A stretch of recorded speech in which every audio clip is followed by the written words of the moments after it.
हे सच्चा, बाकी सगळे झूठ. त्यालाच म्हणतात MM म्हणजे मॅरेज मटेरियल. अरे हा पोरींमधला सर्वात भारी प्रकार आहे. तो आजकाल गायब होत चाललाय. तू हिलाच पटव.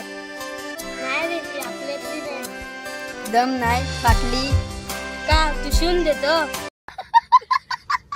अरे ती कोणाची पोरगी आहे माहिती आहे तुला? कोणाची? ॲटॉमिक शाकालची. ॲटॉमिक शाकालची. आई बाबा आणि साईबाबांची शपथ, नाही जर त्या शाकालच्या पोरीला पटवलं ना, नावाचं दगडूने परब आपण. नावाचं दगडूने परब आपण. नावाचं दगडू परब नाही आपण.